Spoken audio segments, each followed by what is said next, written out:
Okay, hey everybody, it's ET. It's Friday night. It's kind of late. It's 11:30, but figured I'd do a stream tonight before going to bed. So, here I am. And here we go. So what are we going to do?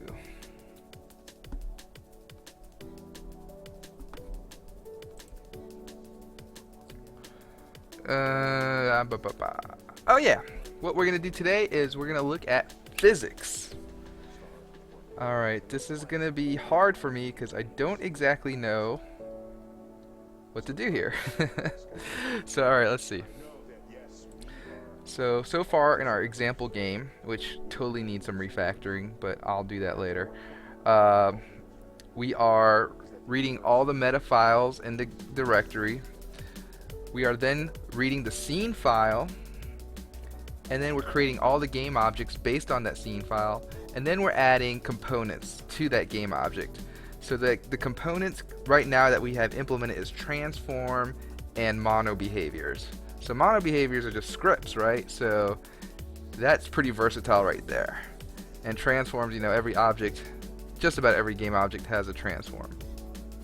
Okay, so now the next component we're going to work on is a rigid body and a sphere collider. Those are the two that I want to work on.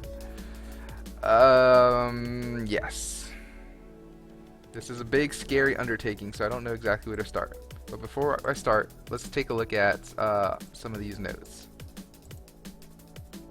Alright, so in the last episode, I was kind of confused on where I was trying to go with creating scenes. And so I think this is what I want to do.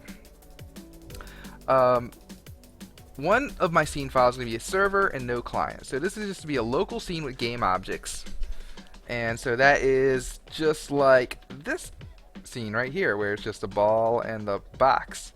And so this is going to be the server with no client. But I am going to have one script that's going to be the local input controller. Okay. The other scene is going to be a local scene with game objects, just like the server. And it's also going to be the remote input controller. So it's going to connect to a remote, it's going to connect to itself, and then basically use the TCP socket to actually communicate, as opposed to locally, you know, sending events. It'll send it through the network, which is really local, it's close to the no client, except it's just looping back through itself. And then finally, we're gonna have a remote client, which is the actual, like, there's no game logic at all. It's just reading from the server what's happening. Okay, so I was totally confused on that at the end of the last episode, and so I just kind of plotted it down just so I knew what was going on. Excellent. So, but that's not what we're going to work on today. We're going to work on physics now. So we're going to need two different components. We're going to need a sphere. So let's look at our sphere. I want the sphere collider, and I want the rigid body. So those are the two things I want to implement. So let's go. I'm going to make it in the Unity engine. So let's go ahead and make a new item. Let's start with the sphere collider. Sphere collider. That seems like a good a name as any. Okay, sphere collider.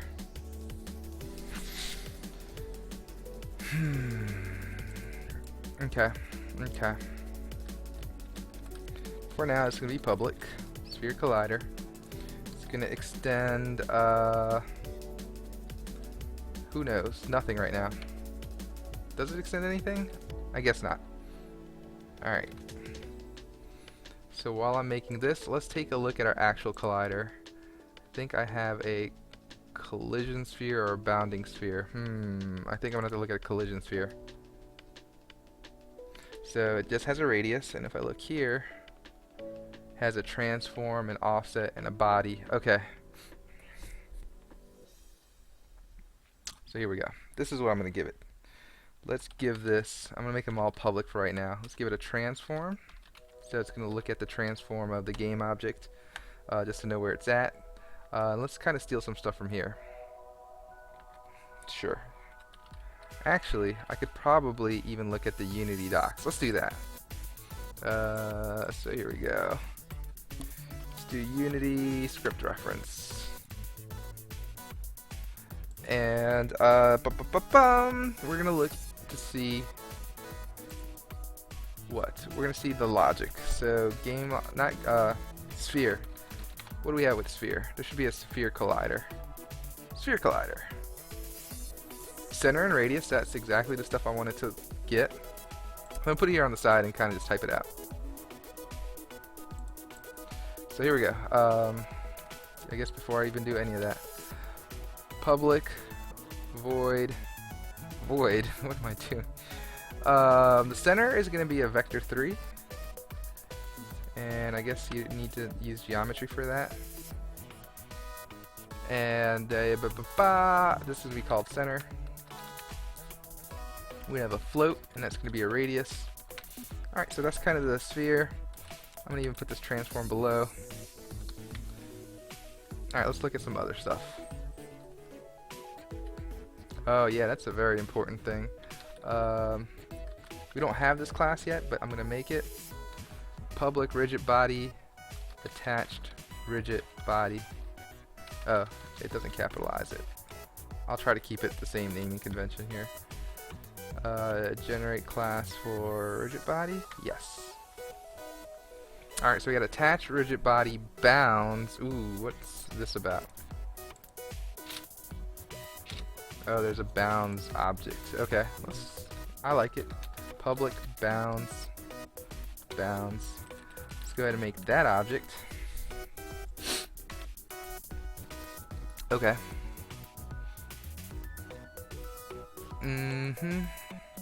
Public. I'm guessing this is a vector 3. Contact offsets. Oh, it's a float. Okay. My bad. Yep, always good to have enabled.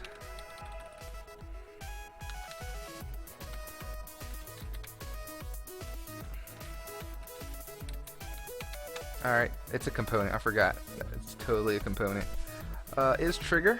Yep, public bool is trigger.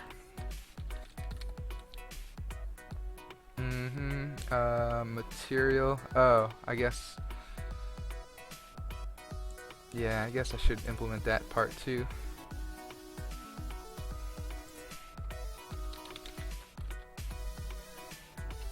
Physic material.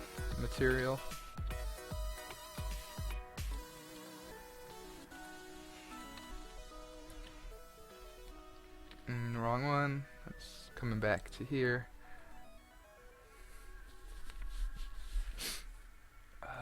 What's the difference between material and shared material? I'll put them both there, but I just don't know it yet.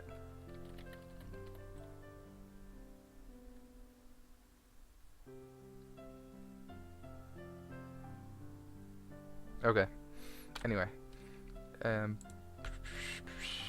sorry if someone's in the background. I just have another window open on my other screen. So game object and tag, I think that stuff is part of component. So public game object. Yeah, and then public string tag. I could totally just look at the other one. Yeah, alright. Transform, hide flags, name, even name. Yeah, alright.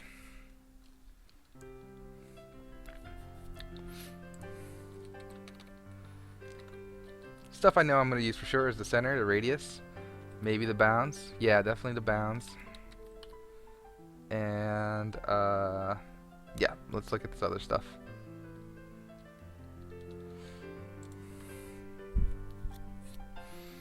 You know what? I totally just might do it the exact same way that Unity does it. Which, so they have a collision sphere, or what was it called? Sphere collider, just like I'm doing. But they also have something called collider. So I am going to make a new item, or better yet, I'm going to just say public collider. Nope. Collider. And I'm going to make this a class. I'm going to delete this. I'm going to go to collider. It's totally a public. It has all of these guys. So it has bounds. Oh, and the attached rigid body, which is this. Contact offsets. Enabled. Oh, I thought enabled was anyway, let's do it here. Public bool enabled. Oh yeah. Is trigger material and shared material. Okay, so that's all part of the collider. And then the functions that are put in here, at least according to Unity. Other tabs. Is a vector 3. So we're totally using geometry. Closest point on bound. Vector 3 position. I'll just leave it like that for now. Yeah, we'll leave it as an error for now. And what's the other one? Raycast. Ooh, that one sounds crazy. Raycast. Ray, which is also going to be something.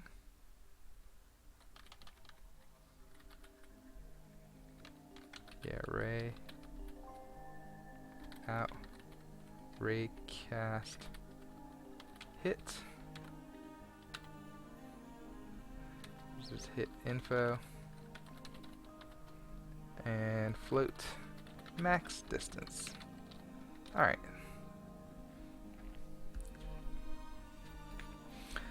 So those are cool. Yep.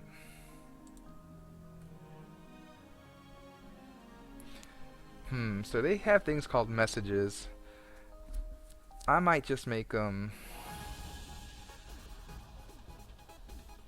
Who knows? Who knows what I'm gonna make them?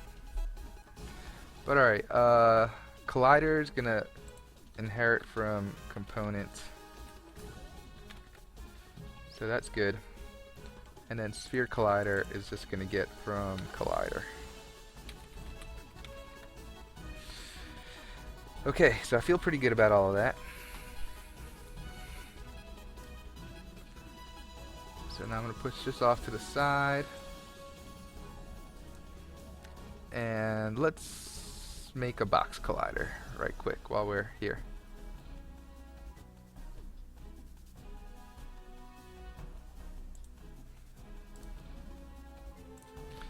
So what I'll do is I'll find my sphere collider, copy it, and call it box collider. And open that up. And box collider is going to make box collider. And what does box collider do?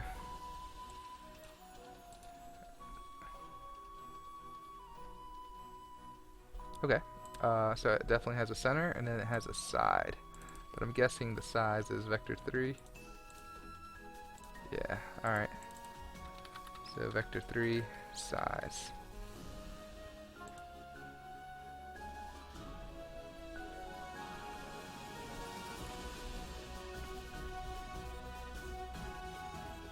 And everything else is inherited. Okay.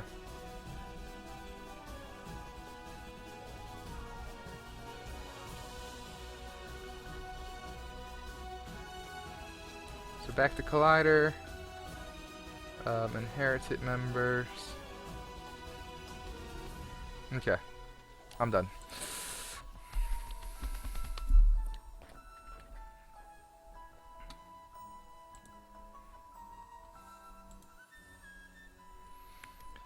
So that is the colliders. Alright, now let's look at the rigid body. Alright, and I'm going to pull up rigid body here in the Unity docs. Alright, so good news is, let's see, if there's any good news, the good news is it's just inherits component. So it's not too far away from what we've done already. Bad news is there's tons of stuff in here. So what I'm going to do is I'm going to copy it right quick. And we're going to put it in Excel. just so we can kind of get through this a little quicker.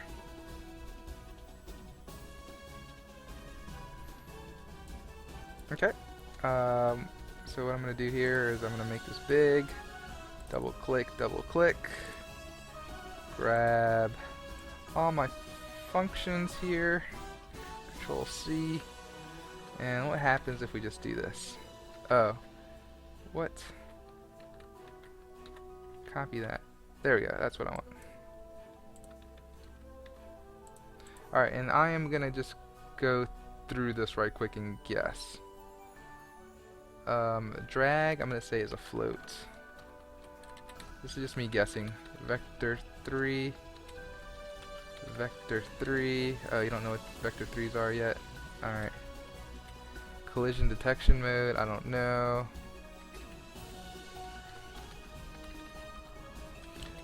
Drag, freeze rotation, I'm going to guess this is a bool. I think this is going to be a vector 3. Who knows? Alright, I'm gonna just click through these.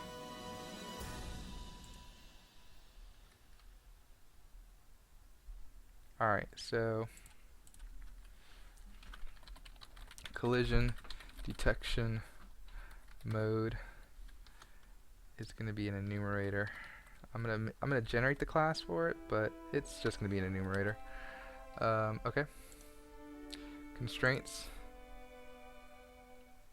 Rigid body constraints.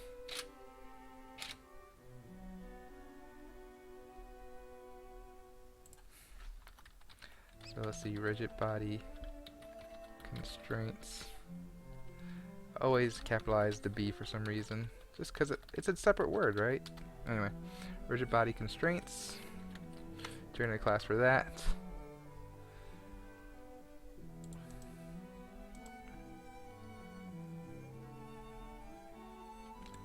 Detection. That's gonna be a bool.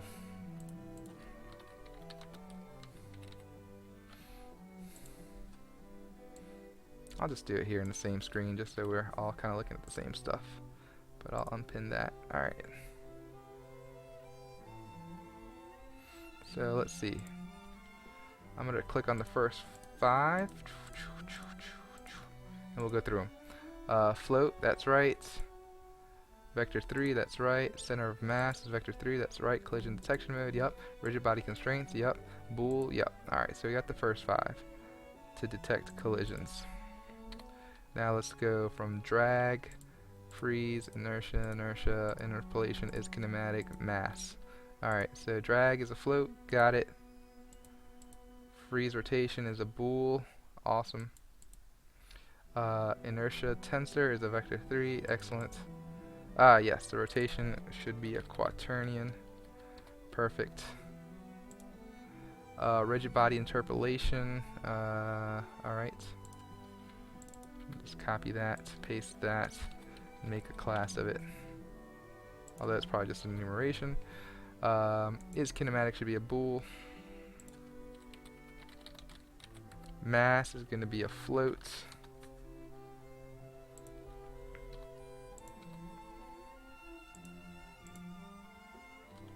Alright, let's go to next 5, all the way to the end of this page.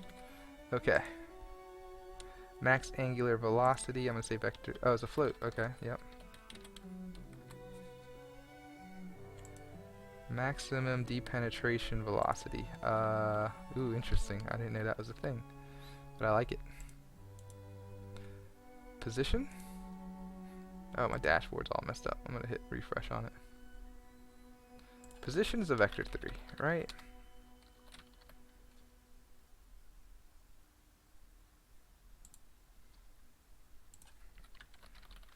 Quaternion.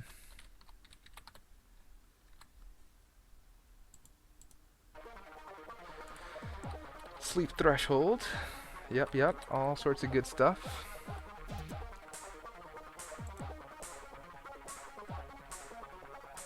Solver iteration count, nice, an int, haven't seen that in a while.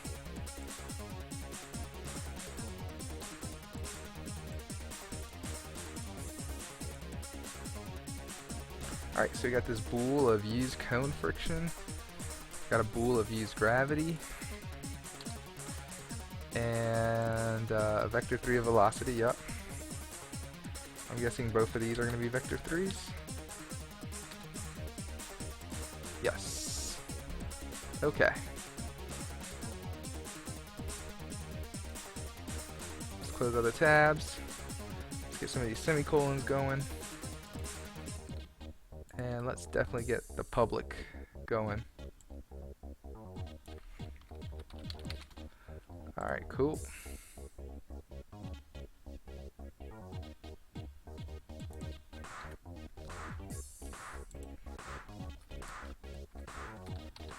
Public enum.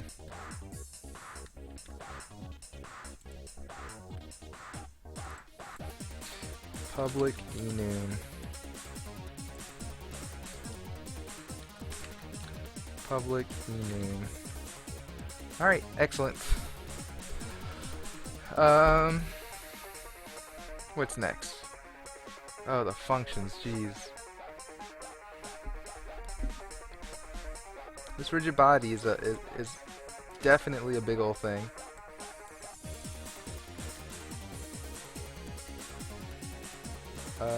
Let's go back to rigid body. Alright, here are the functions. Oh, let's put in Excel first. That's what I was trying to do. Excel. And I was just going to copy these guys. And just put them maybe like here. And tab them over. Alright, and then let's go ahead and implement them based on this guy. So let's add these. Let's go all the way to all the adds. Did I get torque? Which is that one? Relative force, okay. Relative torque and add torque. Okay, here we go. Oh my gosh. Let's just copy this. I think this will be better. Anyway.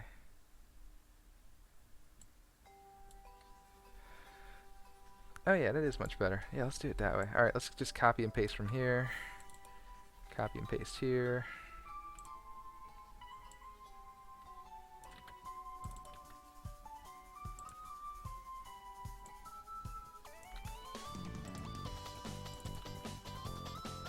Yeah, this is much quicker. Alright, good.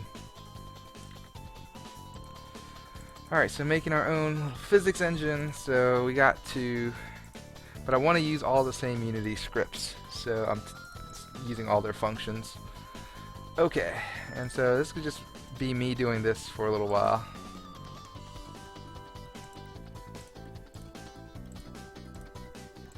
Alright, got all the way to the moves.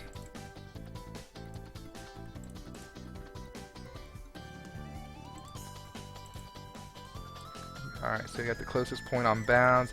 Get the point velocity, awesome. Jeez. Get relative velocity, or relative point velocity, is sleeping. Move position, yep, all very good. And move rotation, alright. Almost done. Reset center of mass. Oh, let's close everything out first before I go. Reset center of mass, inertia tensor, set density, sleep. Sweep test all, and wake up. Wake up! Alright. Reset inertia tensor, set density. These functions are a lot easier than all the add torque and add other stuff. Sleep. Go to sleep. Oh, here we go. Here's a long one. These long ones drive me crazy. I actually don't know what sweep is. I haven't used sweep when I programmed in Unity, so I gotta figure that one out. And wake up. Alright, cool. So I got rigid body. I'm gonna fix all his errors. Not very easily, but I mean, it's not going to be the actual fixes yet.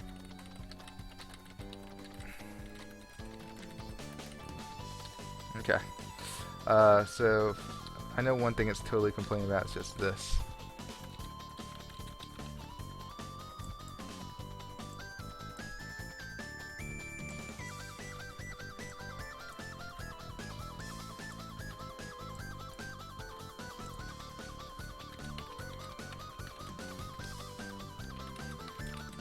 Alright.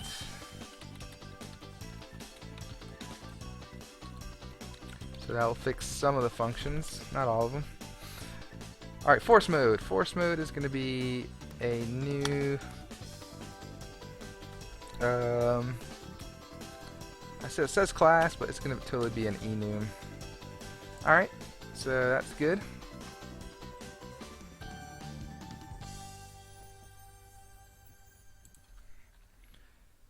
Yeah, let's go ahead and generate a member, force. There we go. That should fix a couple of them. A lot of them? Good. Okay, math F. Oh, we don't have math F. Dot infinity. But we can. Do we have a math F? We don't. How about in geometry? I think we have it in geometry, yeah. Alright. Public static float. What do you want? Infinity. Infinity equals float dot positive infinity. There you go. Are we good there? Awesome. Query trigger interaction. Have no idea what you are.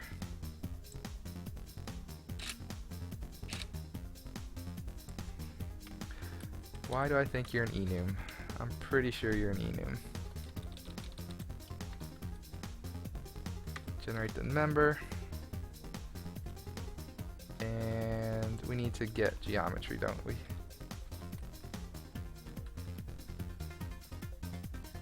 What? Really? Alright.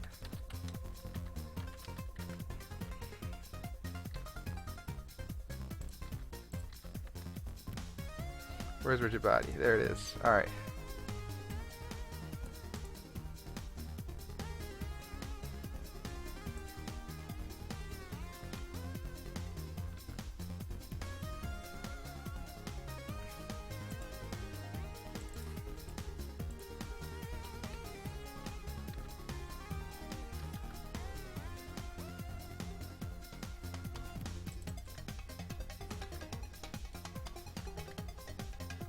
Cool. Phew. Alright, we're getting there, we're getting there. That gives me an idea.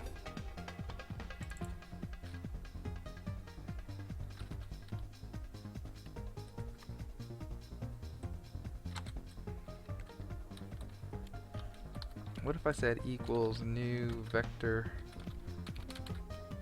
3 and I did those 0 0 -1.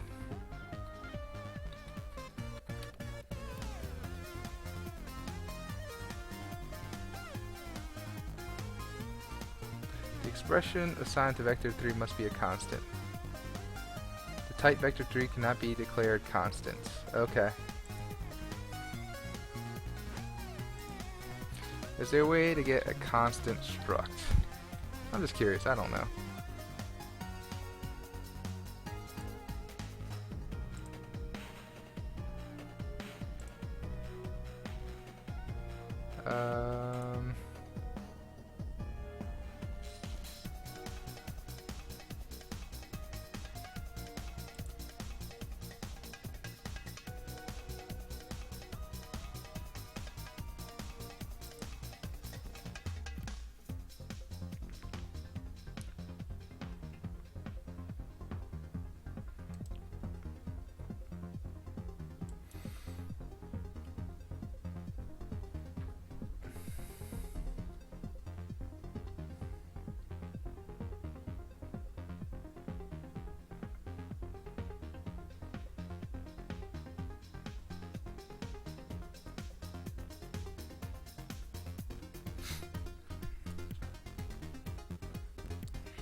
I'm just trying to figure out, see if there's an easy way to make a constant struct. Because I'm having issues with like vector 3. And I don't know, if I did something like this maybe?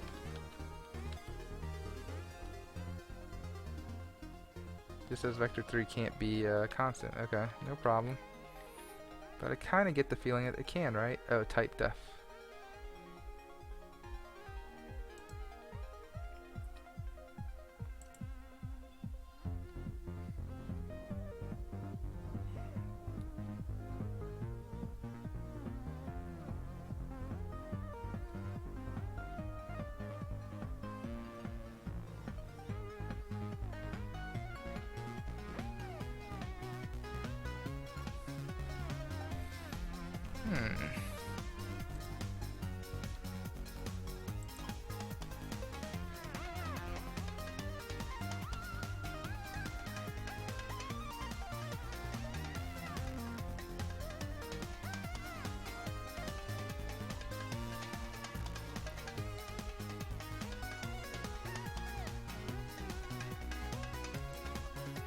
Constant oh, let's go ahead and make sure I'm talking about C#.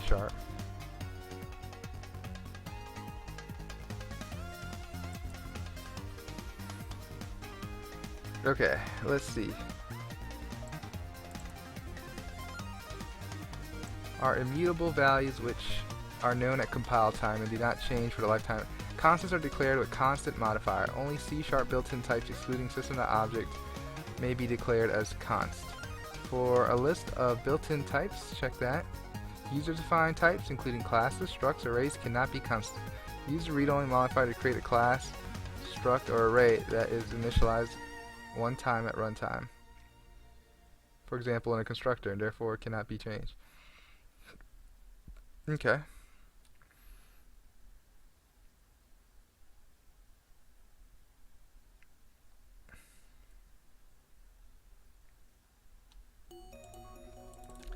Fine, no problem. I'm just going to undo all of this. And there we go. Just curious. Alright, back to what I'm doing. What am I doing? Rigid body. Alright, here we go.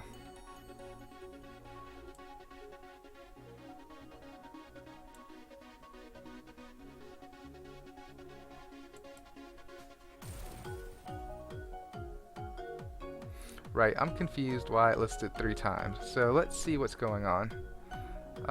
If I get the Unity script, which I guess is here. Alright, so if I look at add explosion force, right? I see it 3 times. Why?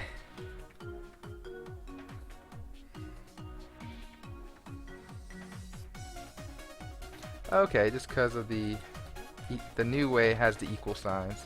If I didn't have the equal signs, I'd have to do an expression for each one. So, okay, not too bad.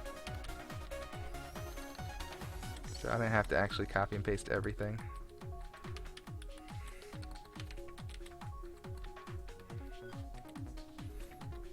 Okay.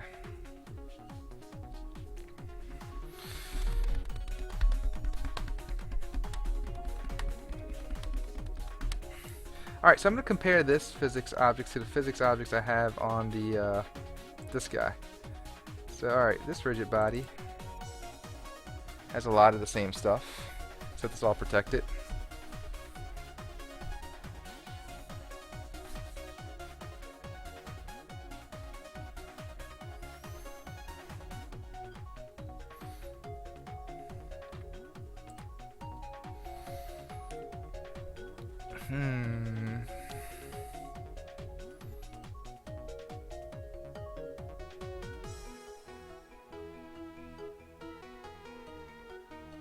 So I'm going to close everything but this and my other rigid body. Oops.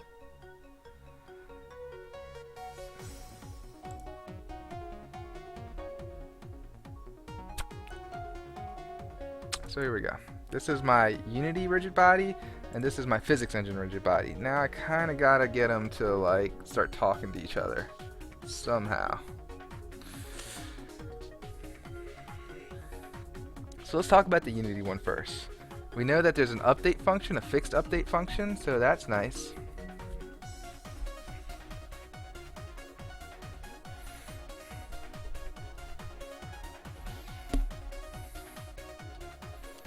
So on the fixed update function,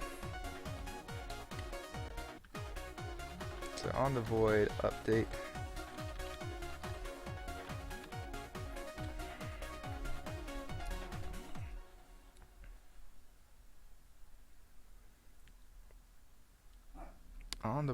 what do we want to do?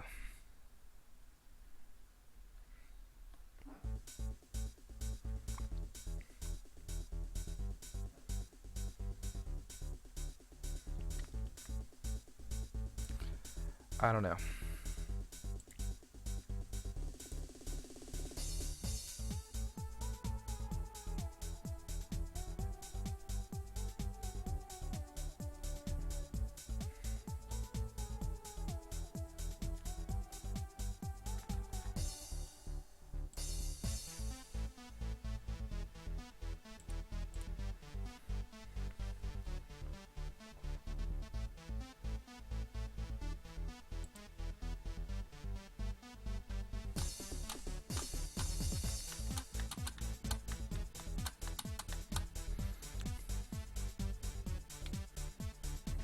I forgot to set my timer.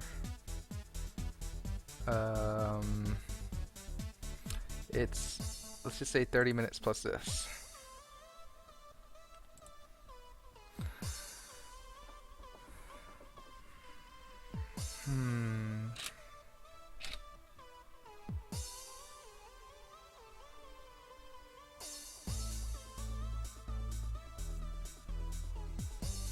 Or you know what? I think I'm gonna...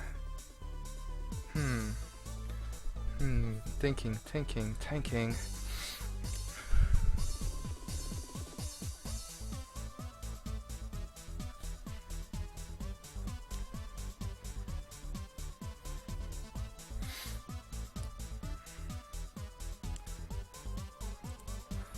Well, alright, for now, let's just make sure we can compile and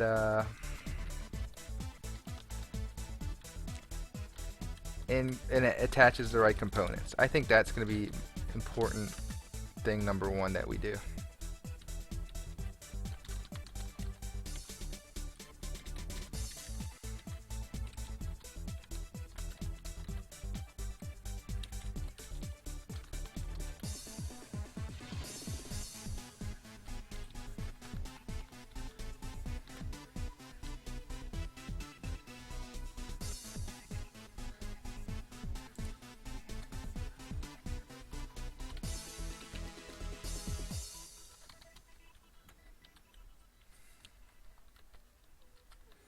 Alright, so that all looks good. So rigid body's fine. Is there any other errors that we need to start fixing? Yes. Just so that I can get this working, vector 3.0, return false, and of course hit info has to equal null right now. Alright, excellent. So,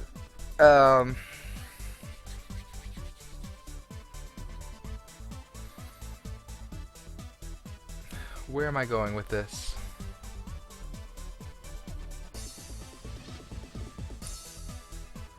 I don't really know.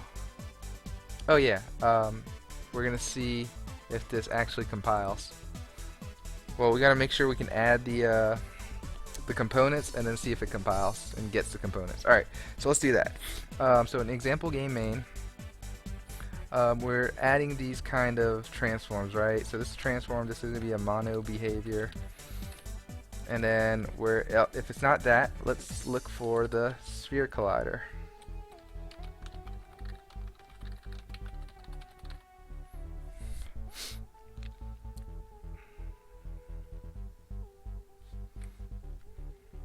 And I'll make it all together. And while we got our solution explorer, let's look at our scene. I'll even double click it. What? Oh, it's not called this anymore. What is it called? It's called, let's get Unity up. Scenes. Local server. Is that what we're calling it?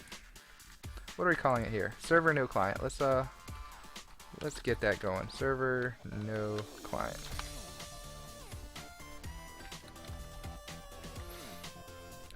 Show this in a folder.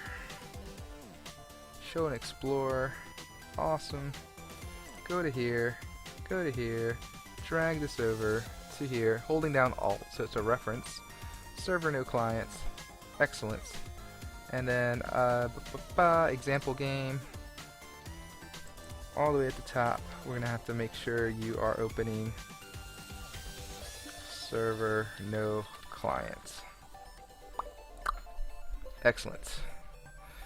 So you're opening that scene file. Let's look at it.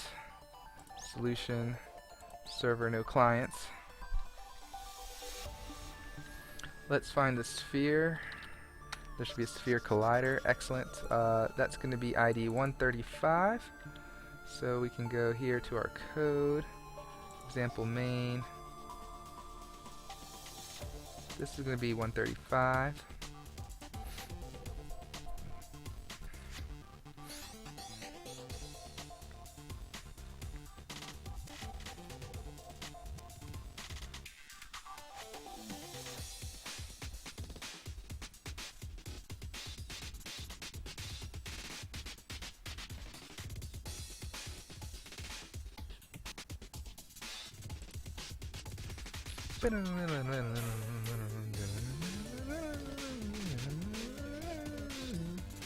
Alright.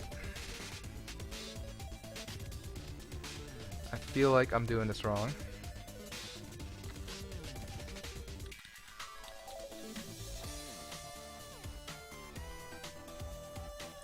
Because this is supposed to wrap the creation of it.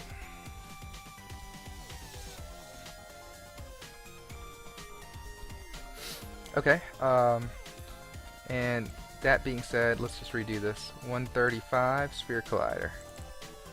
135 sphere collider.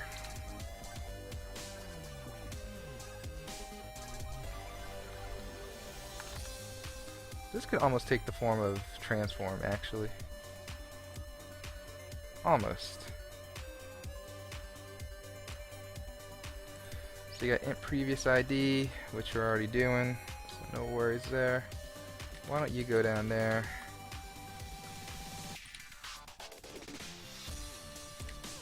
Next ID.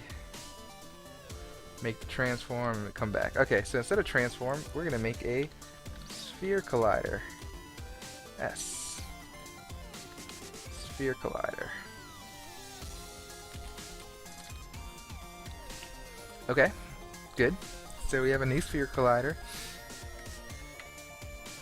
And this is what I want to do. Radius is going to equal something.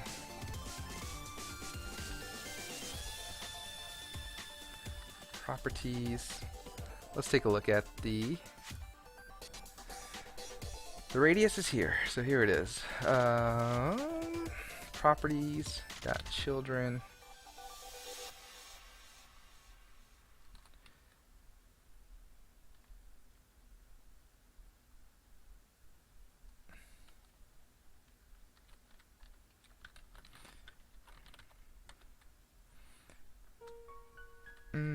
I don't exactly know how to do this. What would be ideal is this. What would be ideal? What would be ideal? What would be ideal?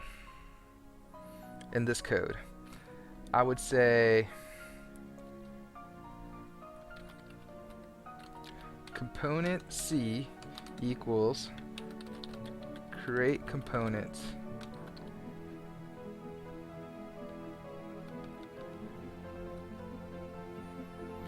not yet, let's not get to that part. S dot radius equals get property. We can do a string here and we can call it whatever we want. m dot radius.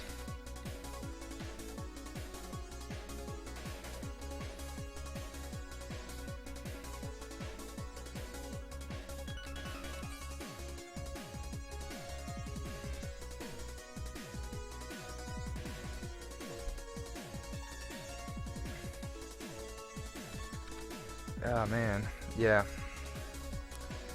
This YAML stuff is kind of annoying for me.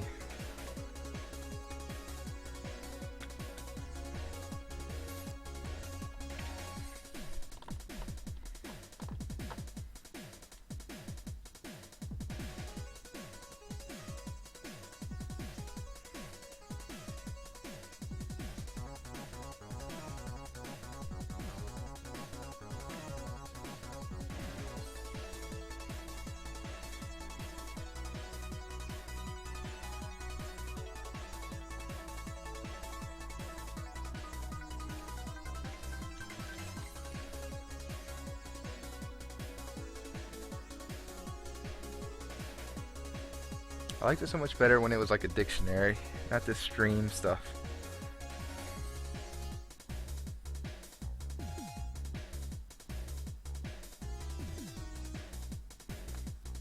But this is how I'm going to handle it.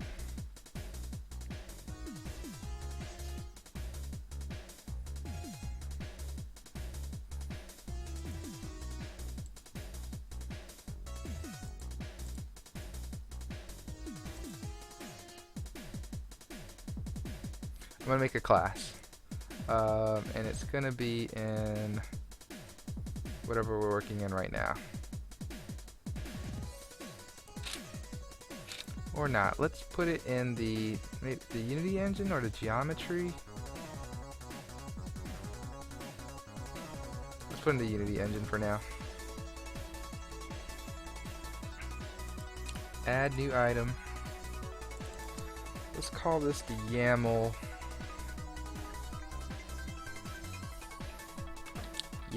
formatter.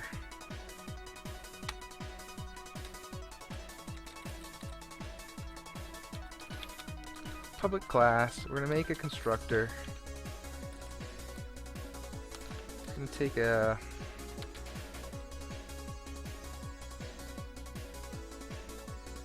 I don't know. Maybe I'm being too crazy. Take it out of here for now. Go back to example game. We'll just put it in here for now.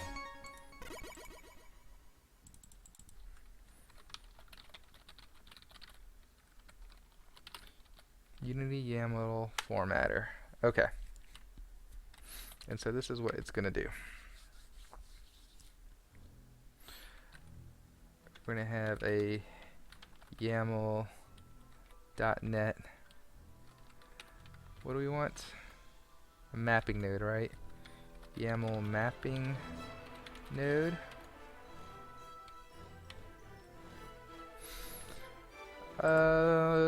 Let's go to the top. So it looks like I'm getting into refactoring, which is good, I guess. So, all right.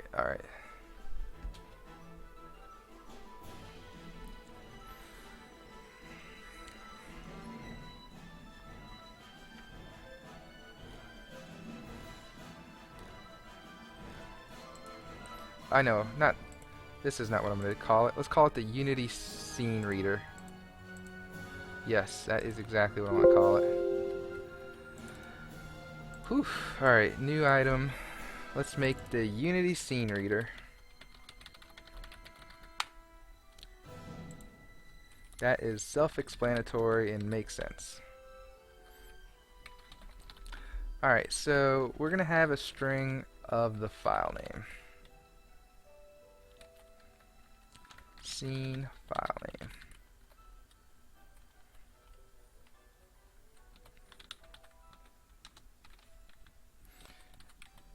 And this is going to take scene file name. This dot scene file name equals scene file name. Awesome. And then we're going to do some stuff.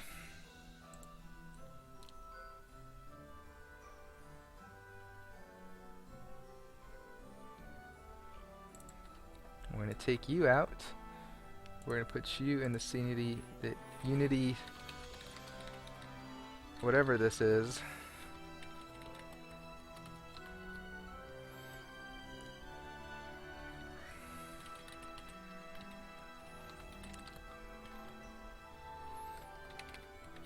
And yep, we'll take that.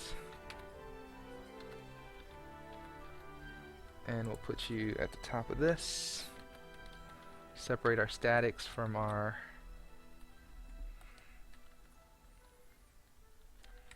private, and our publics from our privates. Alright.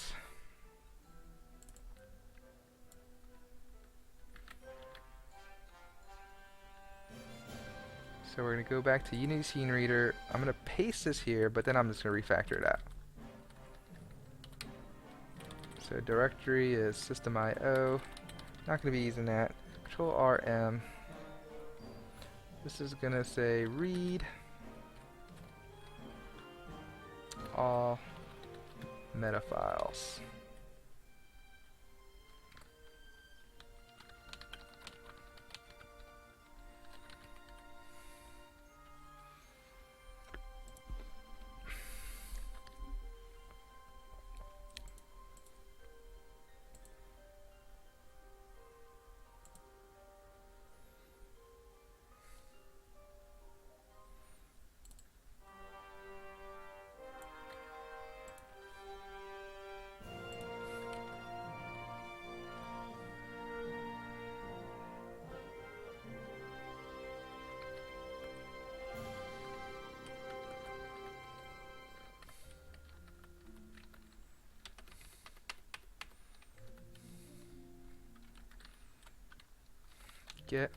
Get meta files.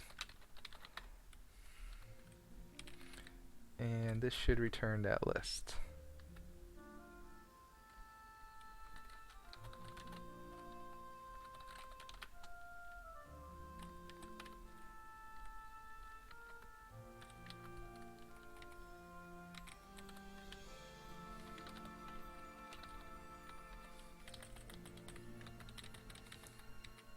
Alright, cool. And so that is how we're doing it. That's how we're getting meta files. And then let me close some of this stuff for now till I'm ready for it.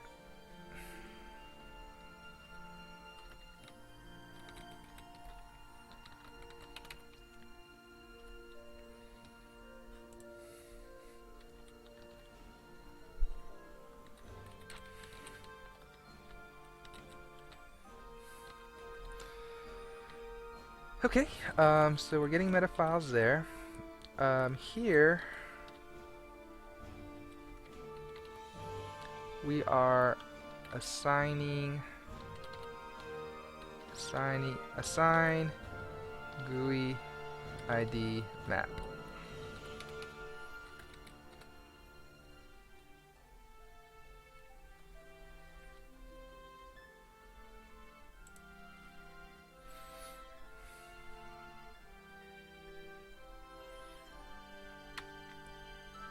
And so we get all the meta files, we assign a GUI map based on the meta files, and then we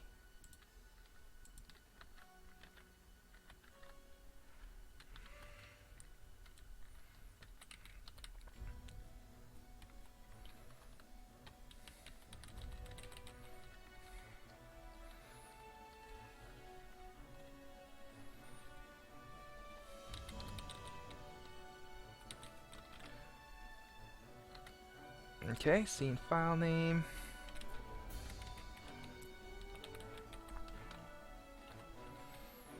We will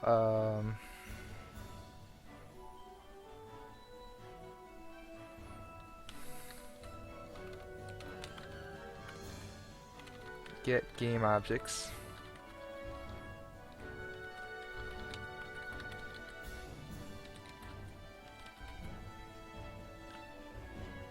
So we're done there. I'm gonna say get GUI map.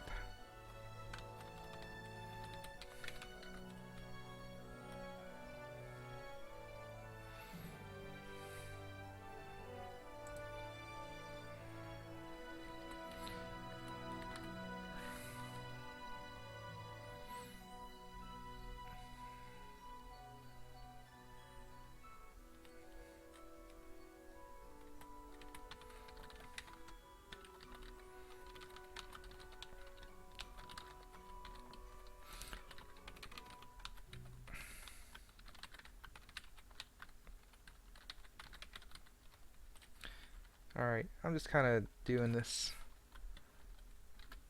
refactoring for my sake for later. So we got the Unity scene reader, we got the get game objects. Alright, so where am I messing up?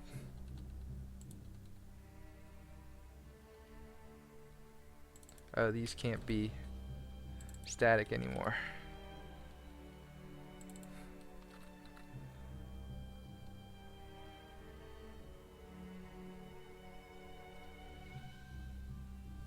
Okay, it looks pretty good. I might reorder this a little bit, just on the order it's done. There we go.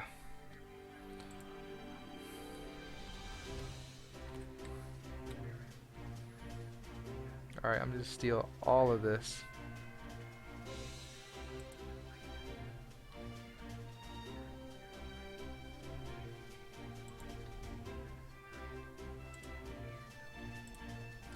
Alright, I might delete this print YAML. Oops.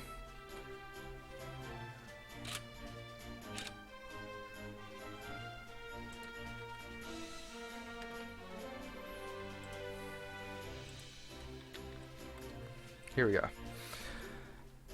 Yeah.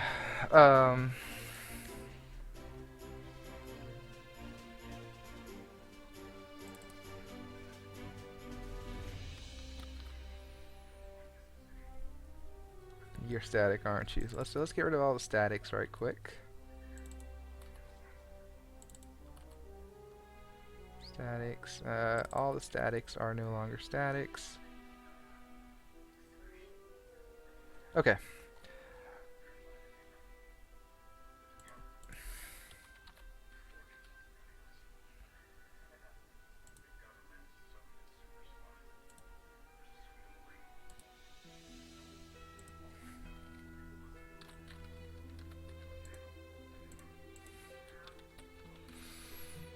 Alright, Unity scene reader equals new Unity scene reader, and we'll say server no client dot scene, and yeah, we'll take a look at it in just a sec. So for now, before I even do anything, let's just see if this works. So just go to this next line, hit play, and let's see what happens.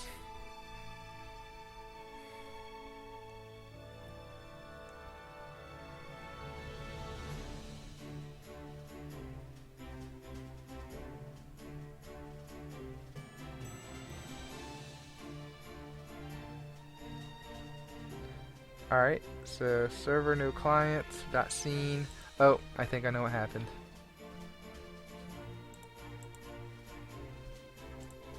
Here, when we're actually getting server no client, it's .unity as well, so that's another problem.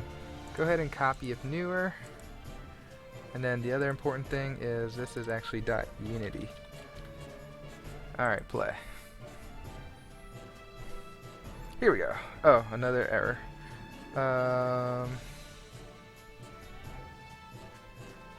There is no m.script. This should be m.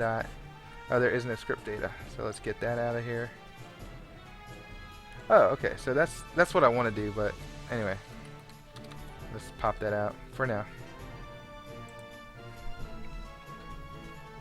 Excellent. So we made it here, no problem. So if we look at our game objects, oh, we're null, huh? Alright. Let's investigate why that might be. Because we never use it? Okay, that would be the reason.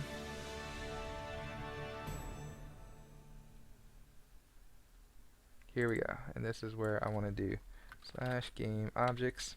Delete that. And we should be good to go. So if I look at my reader, game objects equals 4. Excellent. We have the ground the main camera, the sphere, and directional light.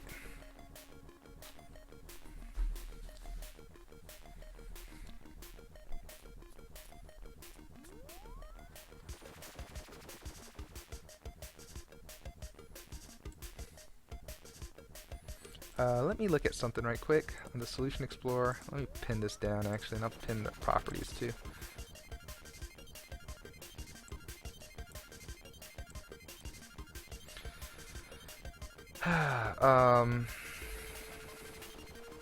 I don't need to pin the properties.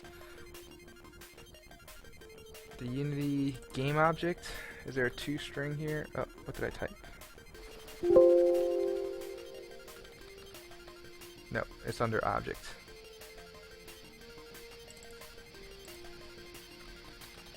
Here we go. When I'm getting the type, I wonder if there's like a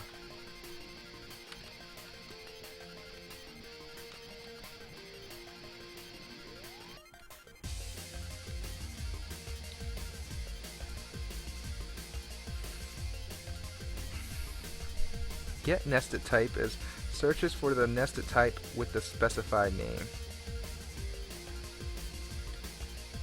Let me see, what does that do?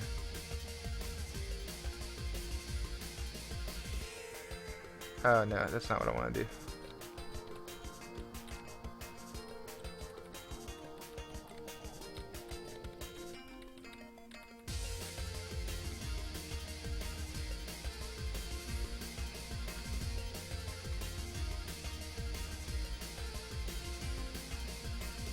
I'm gonna hit play, go to reader, go to game objects. This is what I want: game object ground, game object main camera, game object sphere, and game object directional light. Awesome.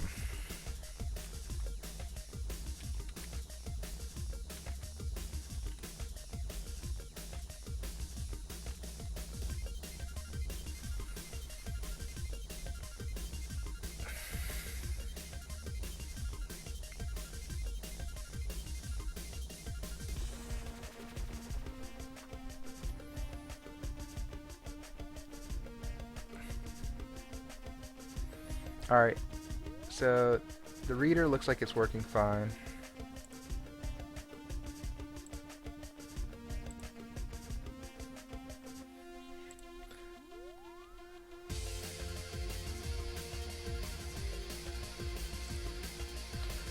Let me look at object. No, this game controller main.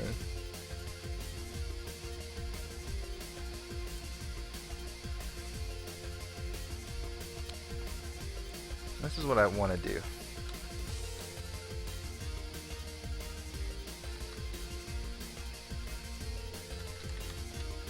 The update is going to run every 10 milliseconds. This guy is going to run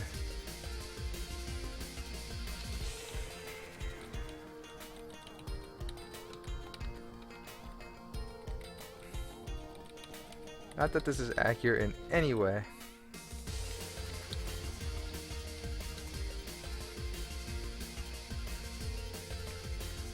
But let's see what happens when we run this.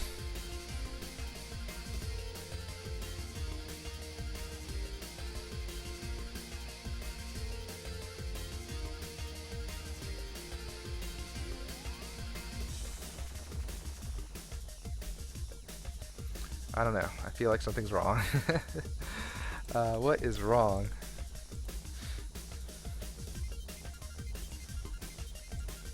Oh, maybe I should say one out. I don't know. Is that right? I don't remember.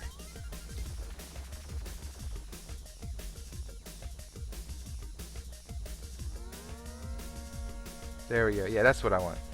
So basically, it's like update, update, update, double update. Okay. And it's not exactly what I want, because I want one to say fixed update and one to say the other thing. Here we go. Fixed update, and you can say update. So update, update, update, fixed update. Is that too slow? Like what? It feels too slow. 1, 2.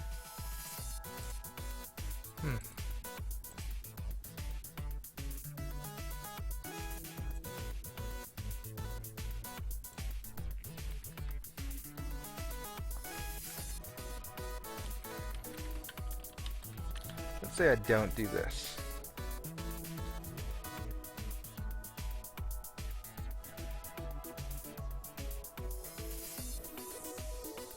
It's like every second or something. It should be blasting at this speed, right? So let's see. Interval. Interval times 1,000. Okay.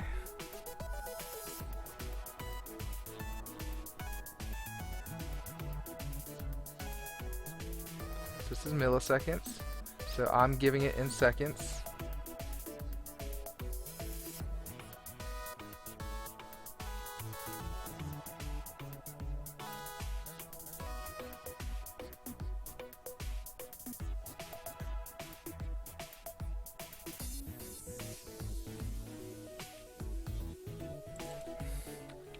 You want to be a double.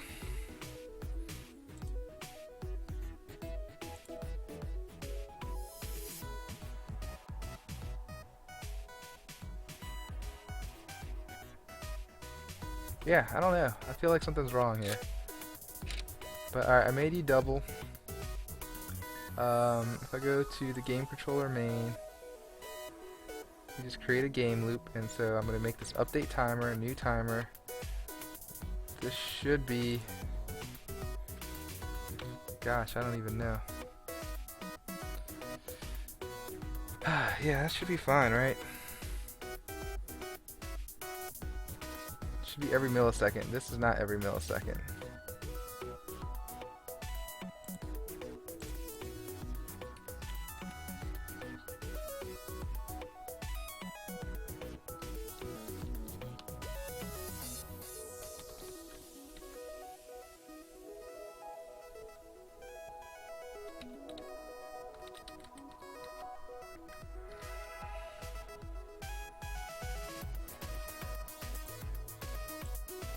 What happened? You gonna tell me? Nope.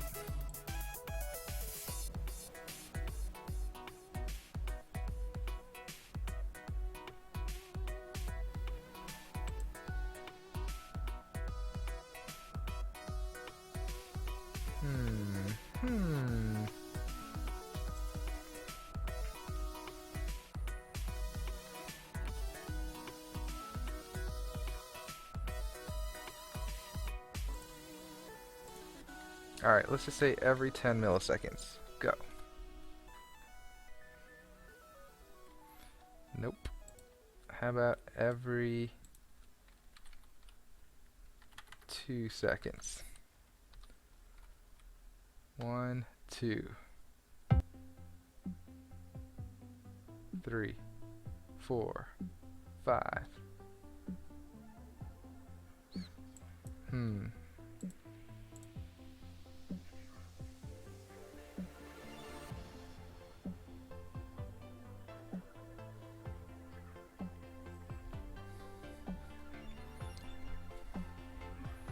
Get or set the interval expressed in milliseconds.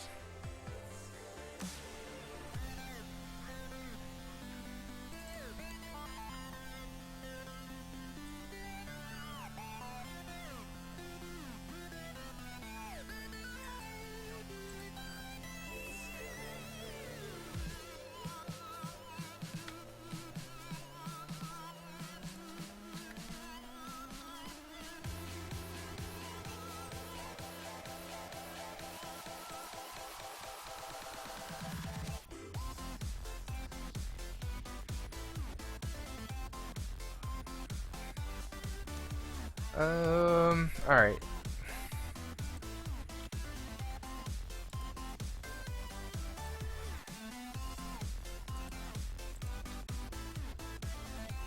Help me out here. C# timer minimum interval.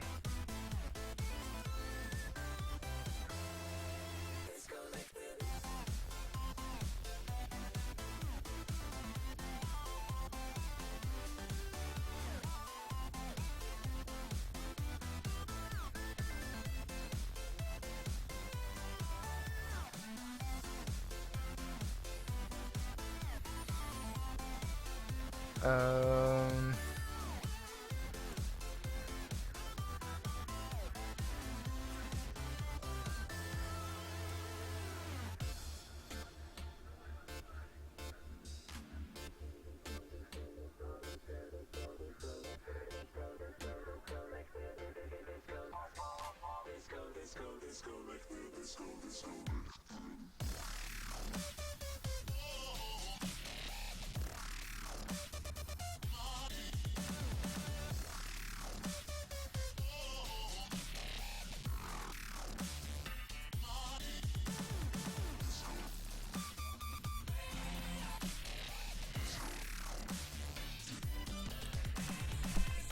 okay, I can't really find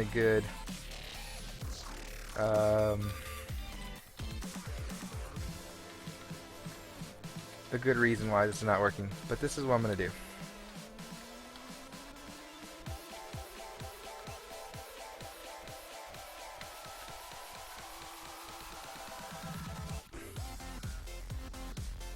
Um, if I want this to run every 30 frames times 1,000, it has to be 33 milliseconds. Okay, so I'm gonna try to do it 1 millisecond for the update timer and 33 milliseconds for the other one.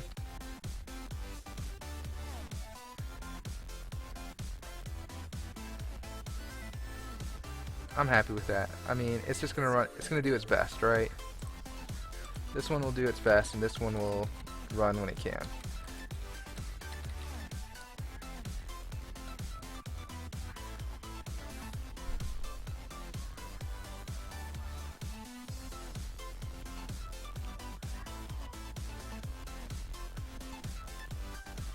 I guess.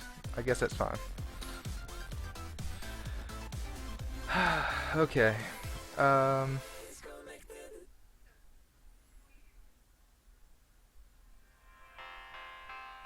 Yeah, this is pretty good.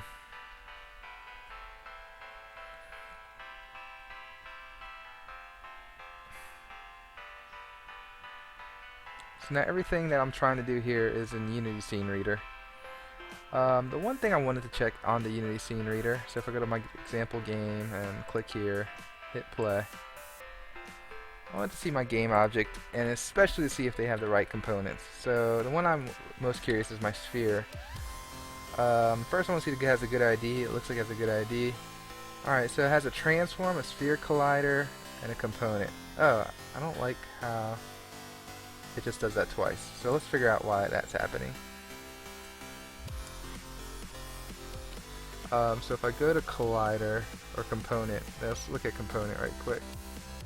Just fixing my debug stuff, which is not that important. Or I can look through this.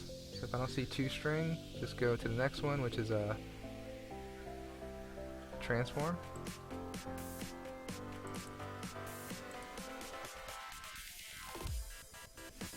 Nope. Let's go backwards. toString. Component, we know doesn't have a toString, right? Nope. Object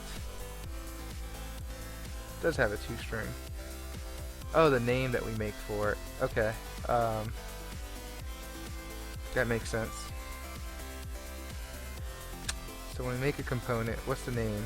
Oh yeah. We don't have to do that. We'll just name you component. Or no, you know what I'll name you? getType.name. Not necessary. Not necessary at all. We're already doing that. Component is fine.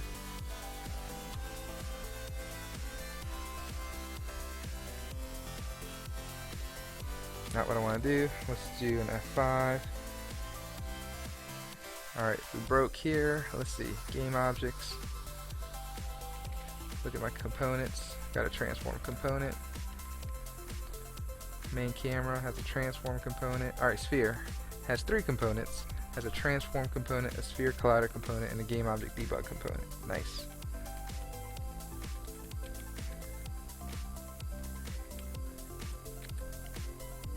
Okay.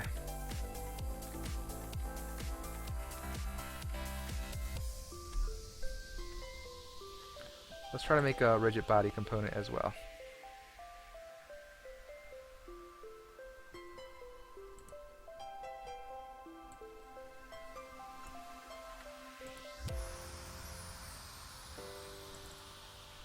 So if I look back at here, scene Unity, look for my rigid body.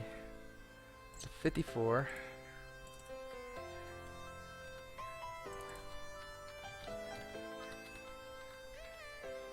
Okay. No, I'm not going to do anything crazy here.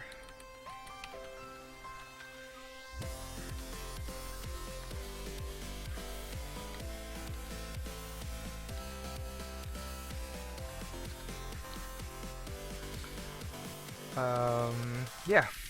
So hit play here. We should have game objects.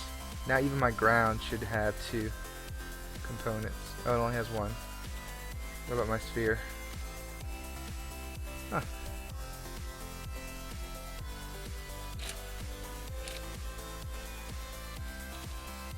Wonder why ground only has 0 or 1. I swear it should have a rigid body component.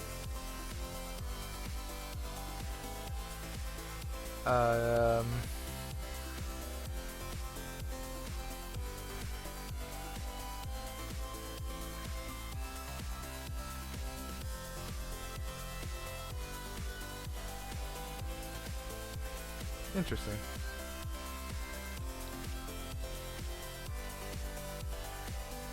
You have a box collider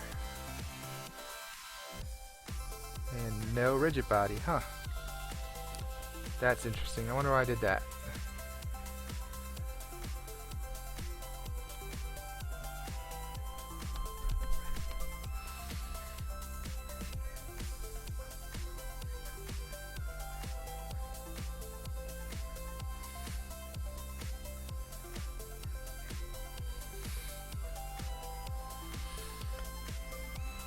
Alright, I didn't really get into the physics. I started the base, so now we have the components. So if we go here to our game objects, hit play, well, yeah, sure.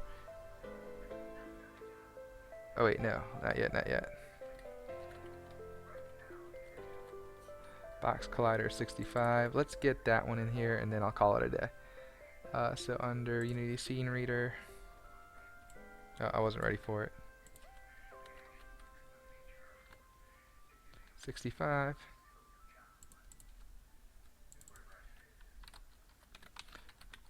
Box collider.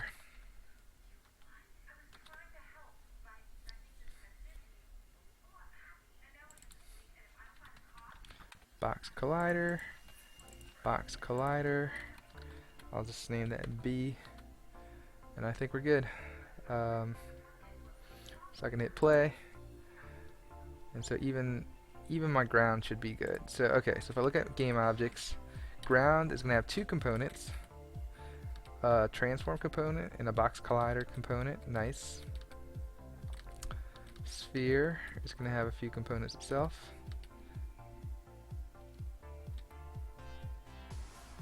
You know, it'd be nice to have the ID. So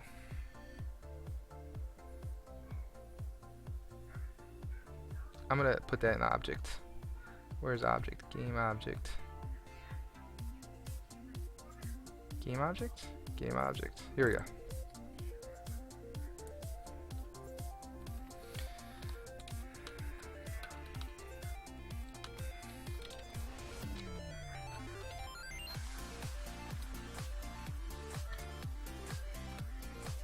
Nope, wrong one, wrong one.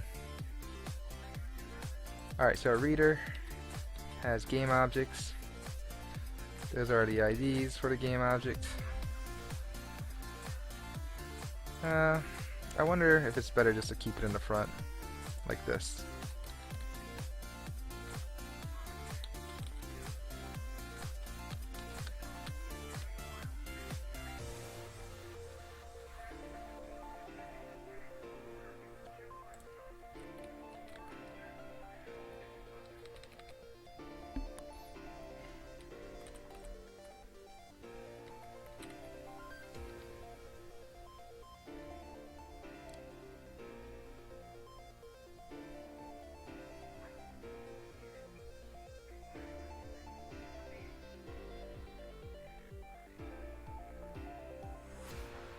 Hmm. Okay.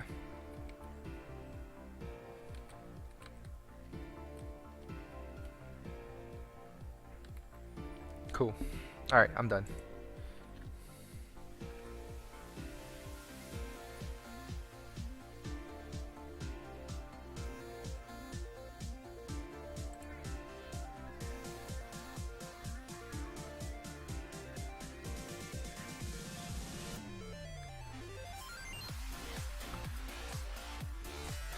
Yeah. Oh, there's people on my channel. Oh man, I was not paying attention.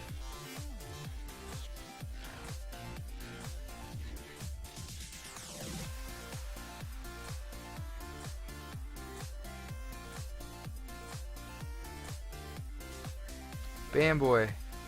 Um, Keyard. Oh my gosh, dude. I didn't see y'all there. How long have you been on?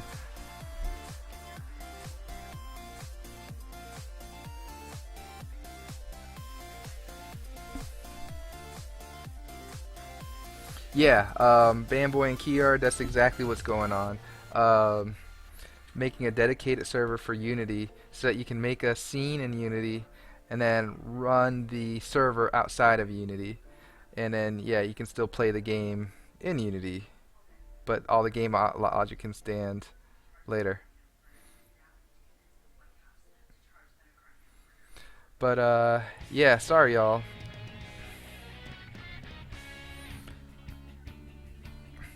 I actually noticed that there was people on when I started hearing different music. Yes, exactly. What you said.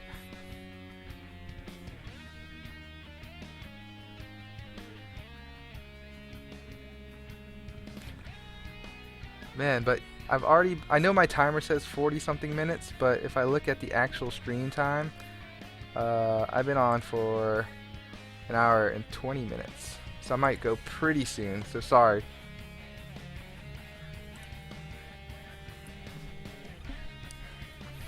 Um, Keyard, yeah, I guess I can give you a copy of just, of the base, but I guess I won't support it too much because this is kind of my own personal project. But you can take any of the logic here and definitely use it for yourself. Just, it's been so many hours of work.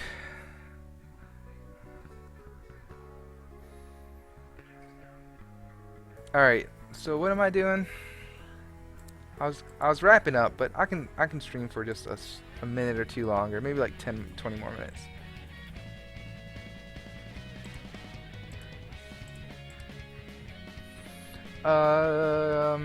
Alright, so if I hit play, we know these objects are doing things. Ground, main camera, alright, cool. Not too shabby on that.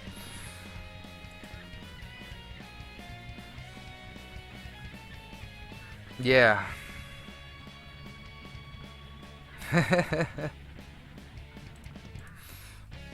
What about this? I'll give you guys promo codes if you hang out and chill with me for a while to get it free. But those, then I can put on the asset store for everyone else. That way, both people win, right?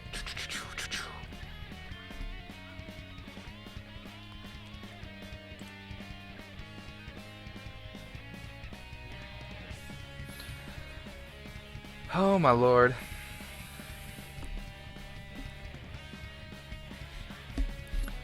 I'm so tired, y'all. I might not be able to make it. I have a plan now, though. This is my plan. So here are the three scenes I want to make. Server, no client, so that's just going to be the server. Then the server loopback client, which will be the same scene, except instead of a local input controller, you have an input controller that connects to the server that you're hosting, and a client which only connects to a remote server. Oh, I'm so tired because I've been... Well, first of all, it's 1 a.m. Second of all,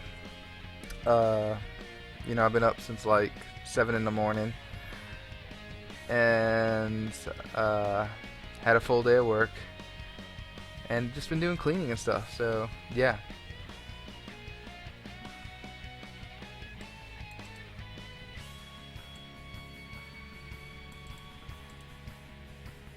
Yeah, dude. You should just look into the UNet. Yeah, UNet. That stuff's pretty good and not too hard to learn.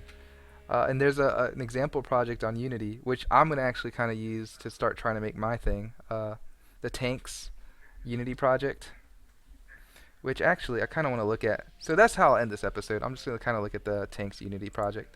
So I'm gonna make a new project, and this is just gonna be the tanks example. Tanks network example.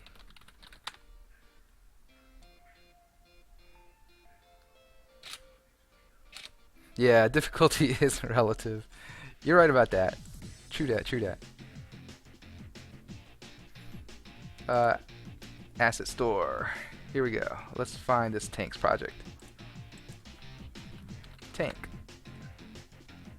Maybe it's tanks. My bad.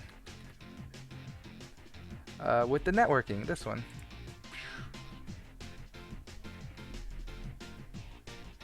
Alright, download the tanks example.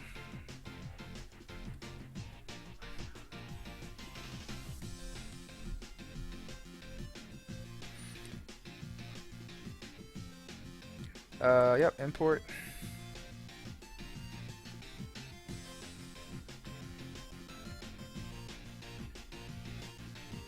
Import this.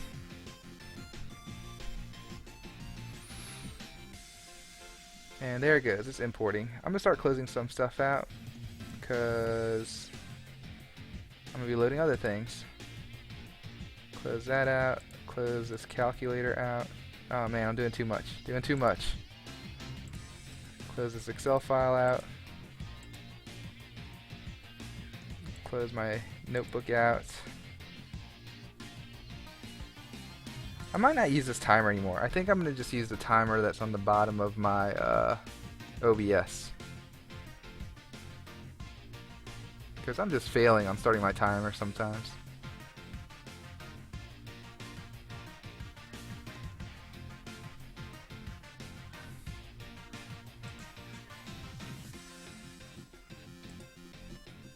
Man, there's a lot of stuff in that Tanks networking demo.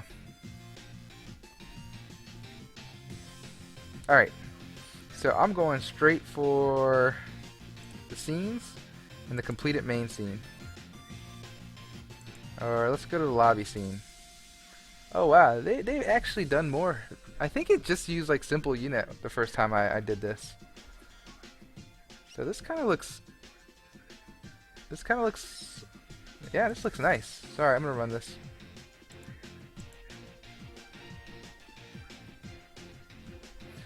Okay.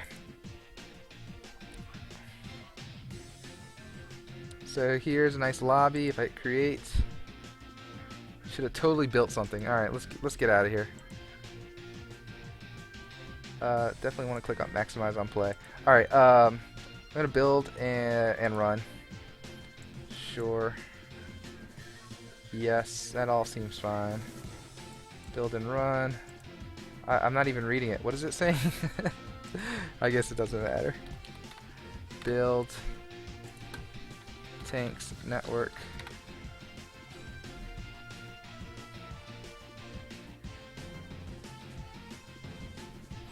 Yeah, I agree. Like, what do you delete? What do you keep?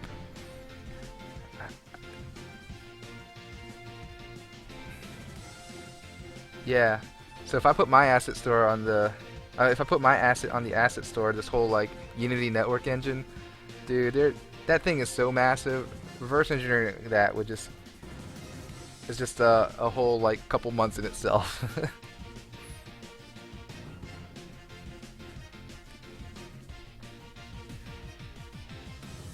Alright, here we go. So I'm going to play this as a window game.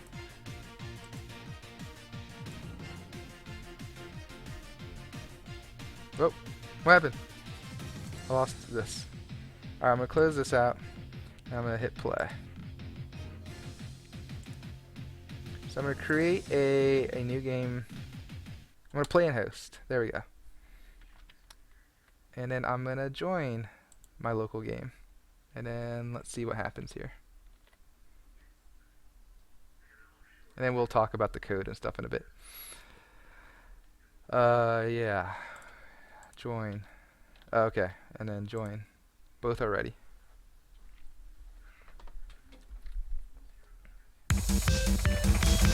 No! That is so loud.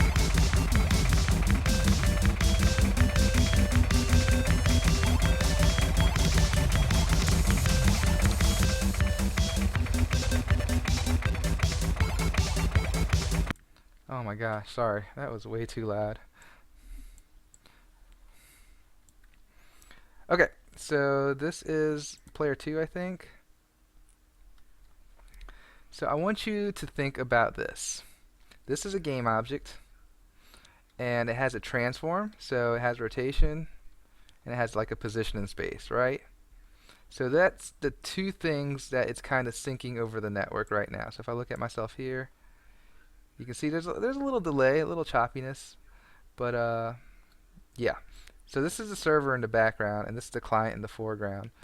And so really what the client is doing is all it's doing is, at least on an authoritative server, is just sending data to the server, to the background. And the background is basically making all the decisions. But this isn't an authoritative server. This is kind of a shared kind of, like they're both, this has a certain, the client has a certain authority and the server has a certain authority. So that way it does run kind of smoother because the client already knows what it's supposed to be doing. And alright, I'm just talking trash now. So let's just play around with this a bit. And so there's other code that the closer you get to the player, the closer the camera gets, and the further you get away from the player, the further the camera gets. Okay. And then up, down, goes up, forward, back, and right, left. Right and left does what? Turns the tank. Yeah. And then finally we have, so we only have 4 buttons, right?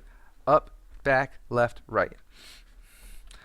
So left and right turns the tank. And then finally space. So that's 5 buttons, right? And space shoots the bullet. And it's for how long you hold down space is how far the bullet shoots.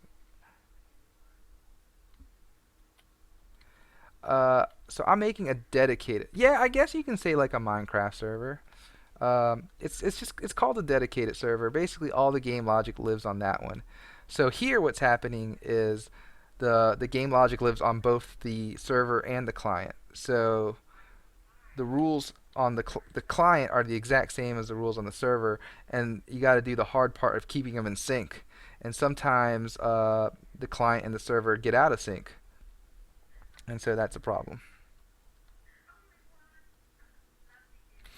Okay, and let's just go ahead and kill this tank.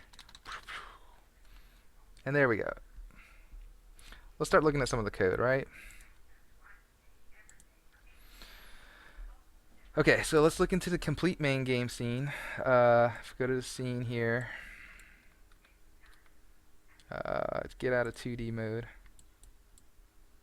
Alright, so this isn't the awesome assets that Unity is using, right? And I mean, Unity really does a good job with their assets and everything. So this is the level. As you can see, it's just one giant game object with a whole bunch of colliders. Yeah, so Minecraft is authoritative. Yeah, yeah. Cool. And we can see there's 4 spawn points. Spawn points are nothing but game objects with this network start position. So you'll have to go through the tutorials more to like learn more about what these start positions are. Okay. But what else? Camera rig. Camera rig exists totally on the client. And so does complete level art. So you can see that complete level art, there's nothing about the network on here.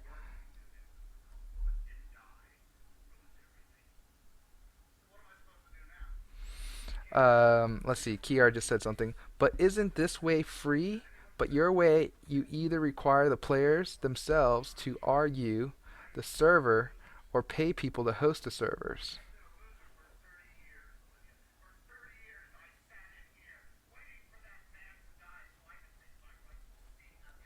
The server or pay people to host the server.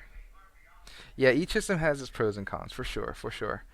Um, I guess what I like the most about an authoritative server is that since all the logic exists on one computer that you control, most there's no like cheating network wise. Like there's nothing I can say as the client that will make me be able to cheat on the server. Whereas in this method, right, the way that Unity has it set up now, if I say tank one dead on the client, the other client has to think, maybe I am dead now, even though if I never shot you or anything. So when the client has authority, it has the authority to really be very powerful to those that are kind of devious, right?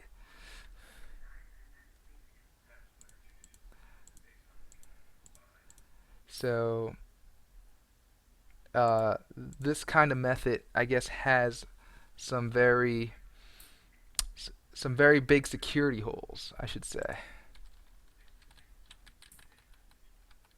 So okay, anyway, getting back to this. Camera rig, complete level art, completely on the local machine. So whether you're the client, whether you're the quote unquote server, lives on the local machine. Event system also lives on the local machine, and that's kind of your GUI, little like sliders and things on that you see. Game manager is the big like this one. It does have network stuff on it because this is kind of the game controller. This is what happens.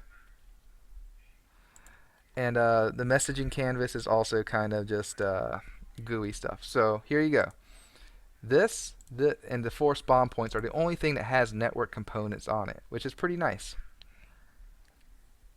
Plus the players. So, but we'll get to that in a second. So if I look at here, this has a network identity. Doesn't say server only or local player authority. And look, my knowledge on UNet's not very good. I haven't really been using it, but I kind of understand the idea of it. So now that you've given it a network identity, it has an ID, right? So the game object on this client should be the same network ID as the this other server client. So that basically now you have this one script on two different machines. That's what this network identity means. Could you implement both? One for when you're playing with randomers and matchmaker like game, and another for playing with friends? Yeah, absolutely. But once you make one, it's not really like once you make one, you shouldn't have to really make the other, right? So if you make an authoritative server, I think that's you're done, right? So you don't. So if I'm just playing with some friends, I'll just be the server, and my friends can just join my server, and as long as I'm not cheating, all my friends can't cheat either. Uh, I don't know. That's just too much work. I think. I think you just choose one model and you stick with it. Whether it's this model or whether it's the authoritative server model, you just stick with it. So okay, game manager, network ID. So it only exists once in two different places. And let's look at the prefabs. Most importantly, complete tank prefab. So I'm gonna just drag this to the scene just so I can show you. So we have this tank. It's right here.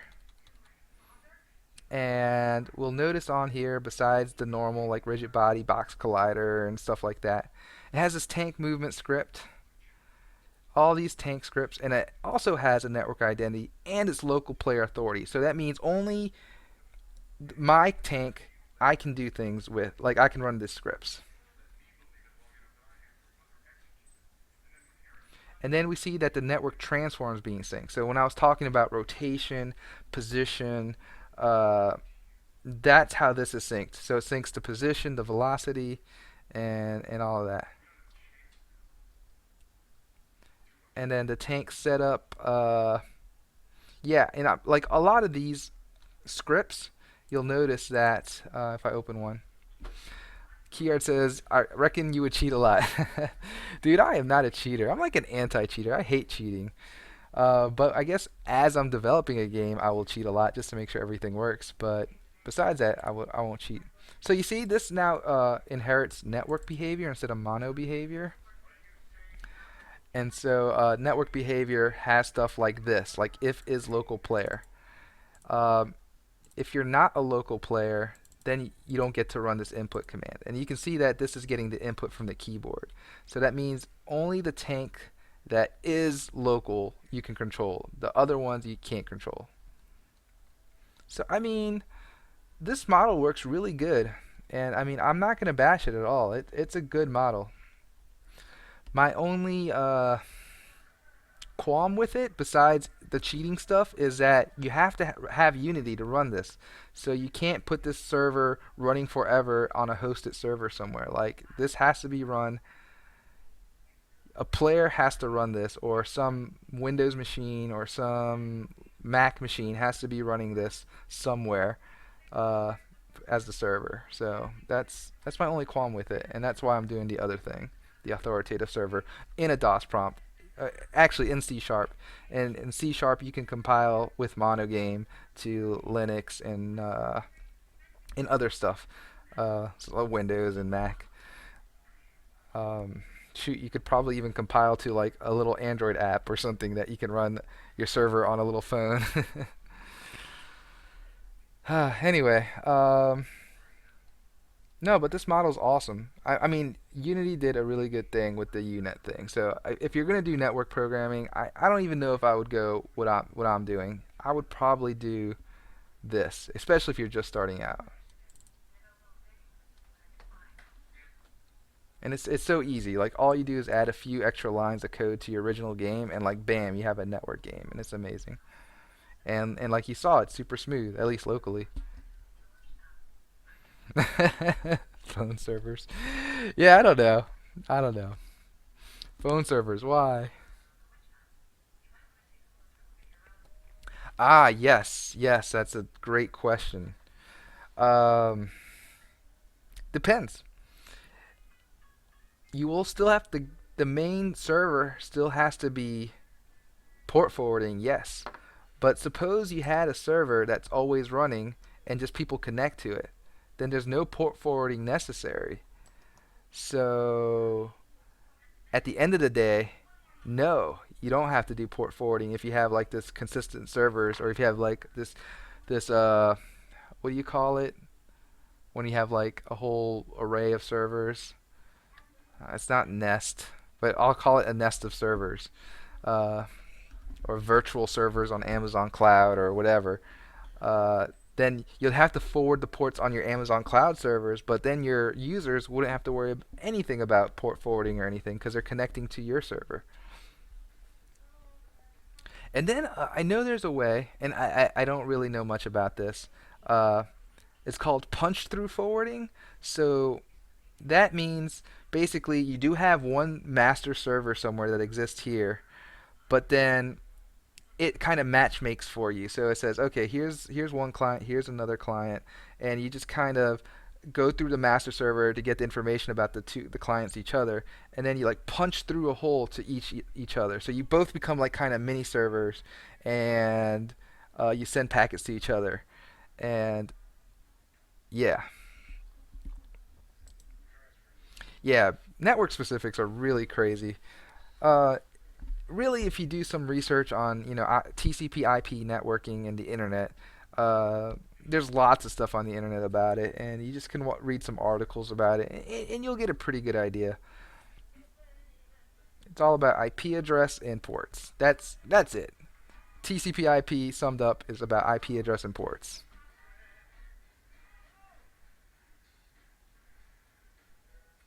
Okay, so TCP/IP is IP and ports.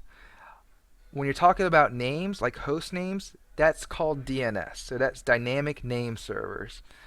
And so the internet, right, has like giant registrars called, I guess they're registrars, right? Like domain registrars. And so they're the ones that hold all the combinations of IP address to this host name. So these master registrars throughout the world kind of, when you type in www.google.com, it says, oh, that IP address is this. So I don't know. Let's try to do something like traceroute host name. I mean, I don't know. Even if you just ping anything, it gives you an IP address, right? So ping www.google.com. You get this IP address. Oh, traceroute. That's what I was thinking of. And I think, so you see, if I traceroute, it basically tells me all the hops it has to do. So when I do traceroute, it says, hey, your router is this. Okay, your ISP router is this. Okay, and since I'm on Cox, there might be like an Eastern region, and then there might be Cox USA, and then I start getting to the Google's router, and so yeah.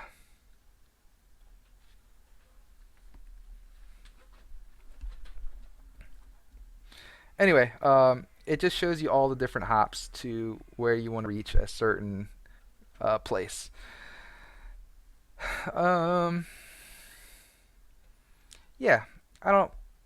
Not that this actually helps you with the URL thing, but basically each one of these things it's hopping to has its own DNS server, and it caches like all that information. So www.google.com, that was probably cached on my ISP, which was Cox, and so it knows what the IP address it's looking for, and all of that. So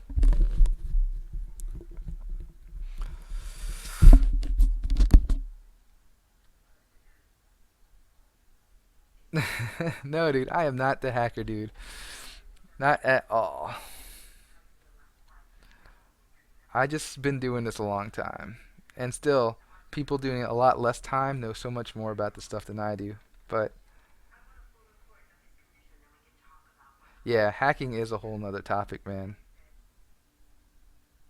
That's when you use your code and you're using C and you're like, oh, string p equals blah blah blah blah blah slash slash, and then you break the buffer, and then you type in your command like ls dash l slash you know home slash root, and I don't know. I'm just being silly. All right, y'all. I think I'm gonna go. But my goal for my engine is to run this same exact program using like all the same assets and everything, minus the networking scripts, and put my networking scripts into there, and that would be amazing.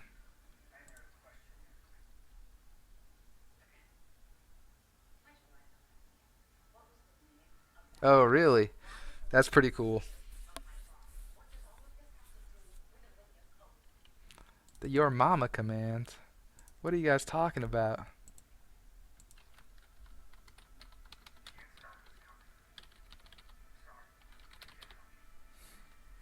I'm looking it up.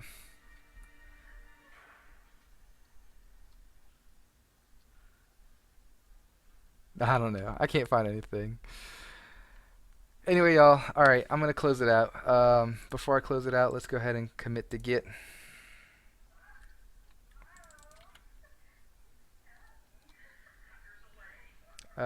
So where am I? Working copy. Commit all that. Bam.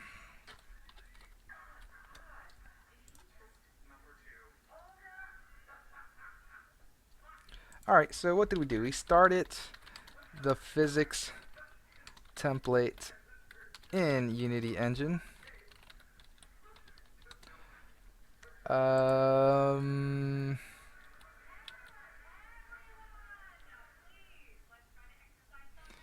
it is one single command which says your mama to the server host.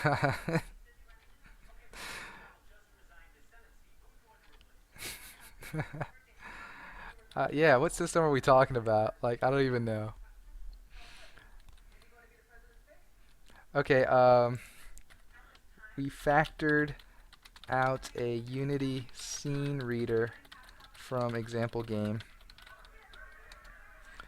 What else did we do?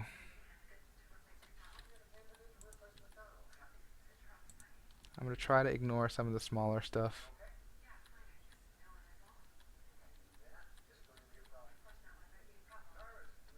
That's it. That's all we really did.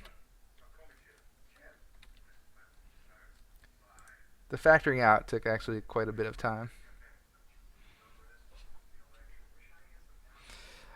Man, Bamboy, you are just answering my chats faster than I can respond to them. Yes, I am going to be putting them on YouTube.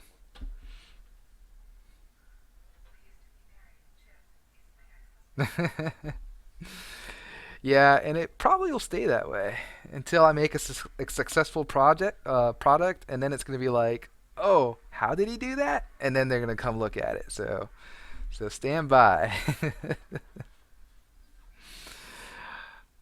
um, and then they get to see hours of me just complaining about code and everything.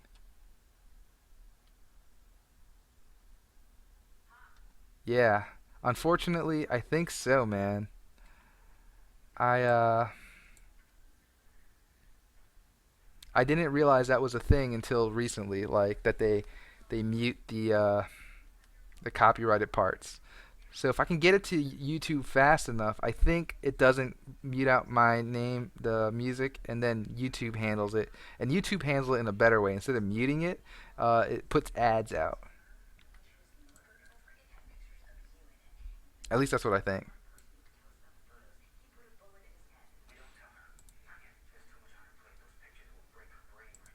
Okay. I'm gonna open up my other project before closing everything out. Network engine. Oh crap! I should have saved that project. Oh well, whatever.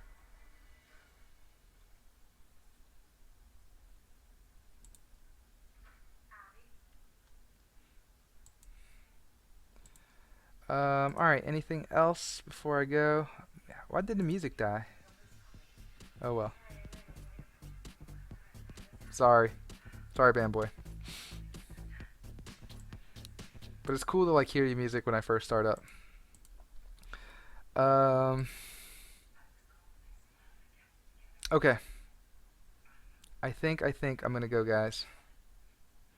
I'll put this up on YouTube Key Art for sure, and try to stream sometime, maybe tomorrow morning if I have a chance. Uh, come up with the plan and start streaming. Later, y'all. Bye.